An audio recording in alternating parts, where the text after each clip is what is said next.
So something interesting just happened at the Trump DOJ. Remember that whole story they spun to us last month about how there's this drug trafficking cartel in Venezuela called Cartel de Los Soles, and Maduro is the head of it, of course. Here's an NBC report from early December, just to refresh your memory. Watch. The U.S. escalating pressure against Venezuela by designating a cartel group allegedly tied to President Nicolas Maduro as a foreign terrorist organization. But here's the thing. It's not really a cartel, at least not technically speaking. So this group we're talking about, Cartel de Los Soles, is widely considered a loosely organized network of drug traffickers. The U.S. claims the group is headed by Maduro, but the administration has not provided specific evidence to back that claim up. Huh. Well, remember that? Well, about 8 hours ago, the DOJ suddenly dropped that claim that it's even an actual group at all and that Maduro had anything to do with it. Justice Department drops claim that Venezuela's Cartel de los Soles is an actual group. So what the hell happened here? Well, Bebo summed it up nicely on Twitter for all of us. U.S. pulled a dirty trick to be able to grab Maduro without getting Congress involved. I'd guess it's Rubio's plan. That's how this worked. Well, number one, USA invents a new bad cartel, Cartel de los Soles. Number two, U.S. declares Maduro as head of that group. Number three, U.S. designates Cartel de los Soles as a terrorist organization. Number four, Maduro is now a terrorist with a $50 million bounty on his head. Number five, the military can act against terrorists without congressional approval. And number six, Maduro gets grabbed by the military quickly. And number seven, for the actual trial, the U.S. then suddenly drops the whole Cartel de los Soles Act and admits it doesn't even exist. This allowed them to get Maduro without asking Congress for any kind of approval. Kevin Shipp spent 17 years at the CIA, and then he discovered how dirty the CIA really was. He blew the whistle, and they went out to try to destroy his life and actually to kill his family. John Kiriakou also had his life largely ruined by the CIA after he blew the whistle on that demonic organization. So we have two whistleblowers from the CIA to talk about the CIA operation in Venezuela. Kevin, first to you, and I know you're concerned about Venezuela. Now the CIA has been operating there for decades. They're basically controlling the entire show, are they not? They are. And the what you just showed us, talking about Cartel de los Soles, or the Cartel of the Sun, was run by General Ramon Guillen, who was the anti-drug chief for the Venezuela National Guard. And Guillen was a CIA asset. The CIA had funded and trained Guillen's internal secret police force. And it was General Ramon Guillen who was running Cartel de los Soles, the drug-running sub-kind of government group, was run by the general who was working for the CIA while the CIA looked the other way while that was going on because Guillen was such a big fish. So the CIA is using the pretext of this Cartel de los Soles or Soles to go in, when in reality the CIA was involved in the general who ran that cartel in the beginning, and they're digging up this old cartel as a pretext, a CIA pretext, to go in and stage this invasion and kidnapping in Venezuela. So this is not about drugs. This is not about narco-terrorism or any of that. This is a CIA pretext for this invasion. By calling it narco-terrorism or terrorism, that gives them the reason to go, or the reason based on the war on drugs and the war on terror, to go past Congress and engage in this coup/invasion. And it's interesting, even though it was so secret they couldn't tell Congress, Trump called some of the major oil companies and told them he was going in before Congress even knew about it. So this is not because of drugs at all. The majority of drugs, fentanyl and cocaine, come from Mexico. Fentanyl doesn't come from Venezuela at all. As a matter of fact, drugs coming out of Venezuela, or really coming through Venezuela, go to the Caribbean, they go to Central America, they go to West Africa and Europe, not the United States. And it's interesting, too, and I think you guys, I'm sure, are aware of this. Trump just pardoned the former president of Honduras, if you remember him, Juan Orlando Hernandez, who was convicted of trafficking drugs to the U.S., 400 tons of cocaine into the United States, and he was given 45 years in prison. Well, Trump just pardoned him. So if this is about war on drugs, that's kind of a reverse direction on that one. This is the same narrative the CIA used to shield CIA-backed drug operations, and it's being revived. We know that the CIA has penetrated the DEA going way back, And I remember the current administration, I think it was Bondi, said, well, we had a DEA agent in there as part of this raid kidnapping to make it a law enforcement operation, which is just absolute baloney. The DEA is heavily penetrated by the CIA. I did an interview with Hector Morales, who witnessed the CIA blocking the arrest of drug kingpins so they could use them for assets. So this is about the petrodollar, in my opinion, because Venezuela is leaving or has left the petrodollar. And if you remember, Trump had a meeting with Congress, a closed-door meeting about this, and I think Marjorie Taylor Greene and some others were there. Trump, this is a quote he made, "We are going to be taking a tremendous amount of wealth out of the ground in Venezuela." Rubio called it an oil quarantine. So the narco trafficking terrorism thing, of course, they just dropped it because it's a lie. It was plausible deniability again. It was a CIA pretext to go in and kidnap the leader of a nation that was leading the petrodollar and starting to do business with China and Russia, especially. John, Kevin's right. I mean, look at this New York Times from 1993, where the CIA, according to the New York Times, anti-drug unit of the CIA sent tons of cocaine to the United States in 1990, right, in Caracas. So all of this, thousands of pounds of cocaine going into Venezuela from the CIA, as Kevin points out in his book. The CIA is arguably one of the largest drug dealers in the world. I mean, it's how they're funded largely, right? I mean, yes. So is there anything you disagree with what Kevin just said?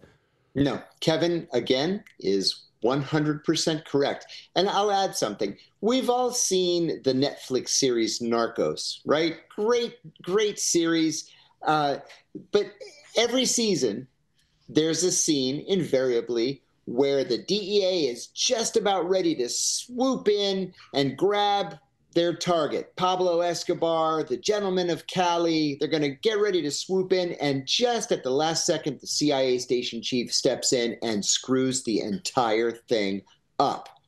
And so we never grabbed Pablo Escobar and brought him to New York to face trial. We never were able to grab the gentleman of Cali until years later.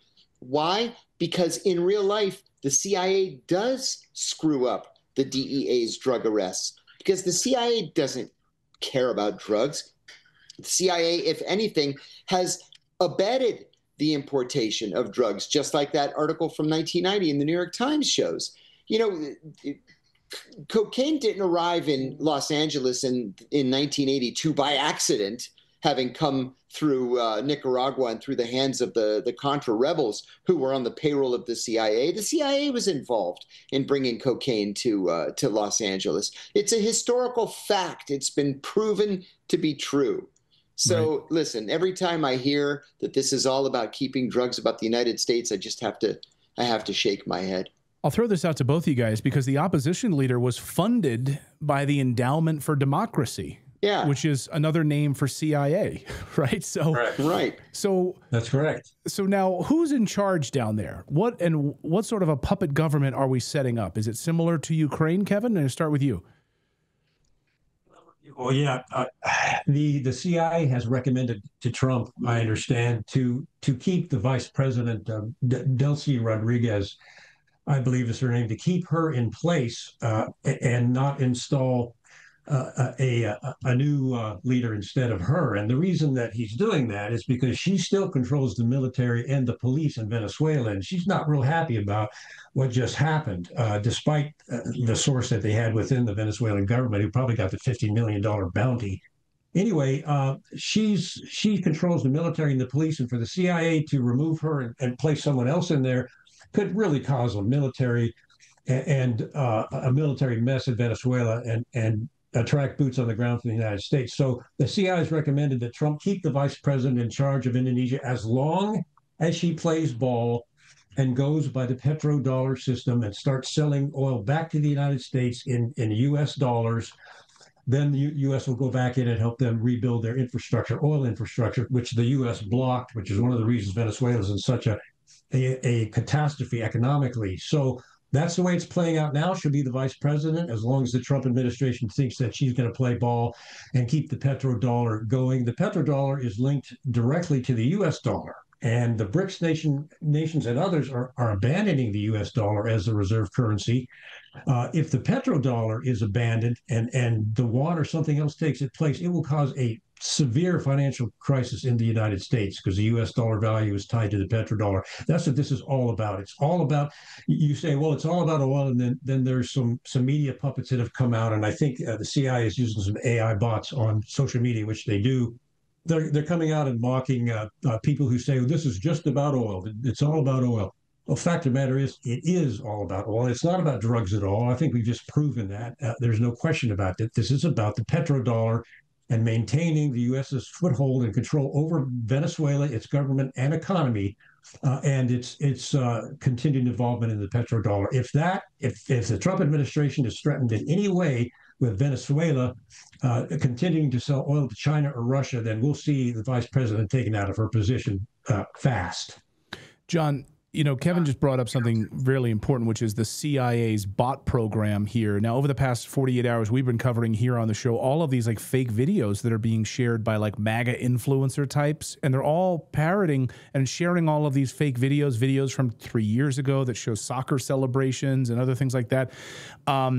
How involved would the CIA be in what Kevin just talked about, this bot program, and pushing out these sort of false narratives from these like MAGA influencers? Right, there are entire units at the CIA that do this as their 40-hour-a-week jobs. Yeah, this would be a very sophisticated program taking place at the CIA. And not just at the CIA. I mean, you can farm it out too. I wouldn't be surprised if there were other countries involved, countries allied with the United States. But yeah, another thing too, getting back to or bringing it back to the Israel issue, is you just take people whose ideas you don't like, whose opinions you don't like, and you label them as anti-Semites. It's the same thing. You have bots that do it. You have people with ostensible academic credentials doing it. Now they've got this list, anti-Semite of the year. Tucker Carlson's the anti-Semite of the year. Right.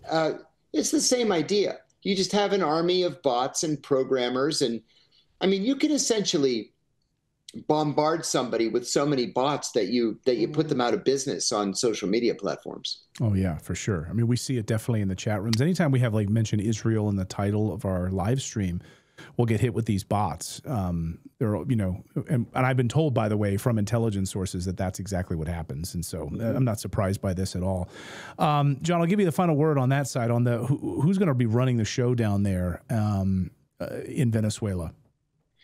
Well, just a couple of days ago, the president really disparaged the vice president of Venezuela, Delcy Rodriguez, and then within 48 hours said, no, we can work with her. We can work with her. And I'm wondering if the CIA went and paid her a visit and said, look, this can be hideous or it can be easy. And it's totally up to you. You do what we tell you to do and you can live. And you can continue to be the acting president of Venezuela. If not, well, then we're going to find somebody else. And I think they probably got to her. Kevin, do you agree? I agree 100%. Yes. Wow. You guys have seen some dark shit. I'm just gonna put it. It's like, man, thank you guys though for your honesty and your transparency and your willingness to call out the darkness that sits at the heart of these intelligence agencies and really trying to destroy the United States of America. Thank you for your patriotism and shining a light on it. Thank you both. Kevin Shipp. Book is Twilight of the Shadow Government. It's a great book. And John, also, I know you have a relatively new book as well. I'd love to plug it in addition to your podcast people need to listen to. Thank you. I decided to write a non-CIA book, my first. It's my 8th book, my first one that's not about the CIA. And it's called Remains of the Day, A Definitive Guide to Washington, D.C.'s Historic Cemeteries. Interesting. I like that. I love trying to take a shower of getting off the dirt from you if you can a little bit. Yeah, exactly. Yeah, that's right.